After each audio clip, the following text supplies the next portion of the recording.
சென்னையில் பயிற்சி முடித்து ராணுவத்தில் முறைப்படி இணைந்த இளைஞர்களின் சாகச நிகழ்ச்சிகள் காண்போரை வெகுவாக கவர்ந்தது. இதுகுறித்து நமது செய்தியாளர் பாலவெற்றிவேல் அளிக்கும் தகவல்களை தற்போது பார்க்கலாம்.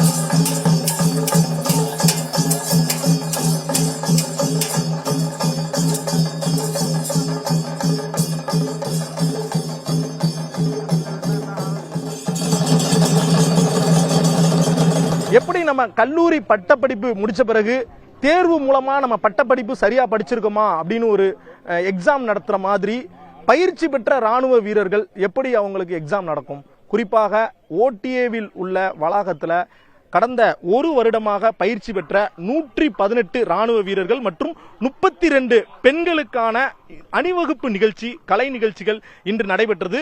கடந்த ஒரு ஆண்டுக்கும் மேலாக இந்த ஓடிஏ வளாகம் இது ஆங்கிலேயர் காலத்திலேயே ராணுவ வீரர்களுக்கு பயிற்சி கொடுப்பதற்காக பரங்கிமலையில் அமைக்கப்பட்டது. சுமார் 350 ஏக்கருக்கும் மேல இருக்கக்கூடிய இந்த வளாகத்துல இந்திய ராணுவத்துல சிப்பாய்கள் கிடையாது. அதற்கு மேல உள்ள பொசிஷன்ல இருக்கக்கூடிய லெப்டினன்ட், மேஜர், கர்னல் போன்றவர்கள் இங்குதான் உருவாக்கப்படுகிறார்கள். கடந்த 100 வருஷமாக இந்த பணிகள் மேற்கொள்ளப்பட்டு வரும் நிலையில கடந்த ஒரு ஆண்டுகளாக 118 ஆண்களும் 32 பெண்களும் இங்கு பயிற்சி பெற்றனர்.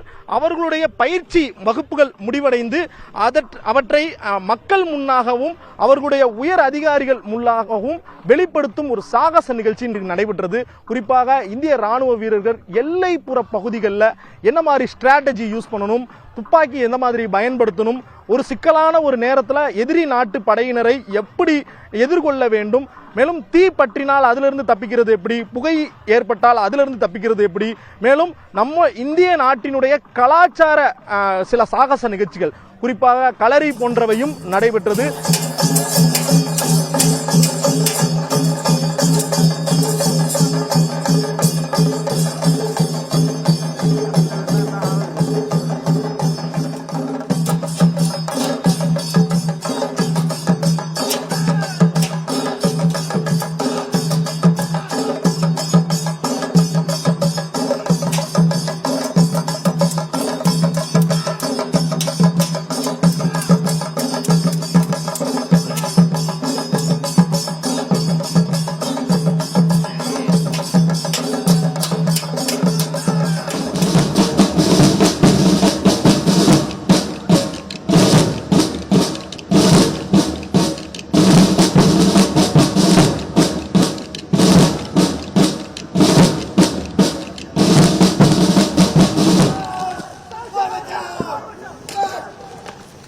கடந்த ஒரு வருடமாக பயிற்சி எடுத்ததன் விளைவாக தற்போது ராணுவ வீரர்கள் அவர்களுடைய அந்த சாகச நிகழ்ச்சியை தற்போது வெளிப்படுத்தி சிறப்பாக பயிற்சி மேற்கொண்ட ராணுவ வீரர்களுக்கு பரிசு பொருட்களும் வழங்கப்பட்டன.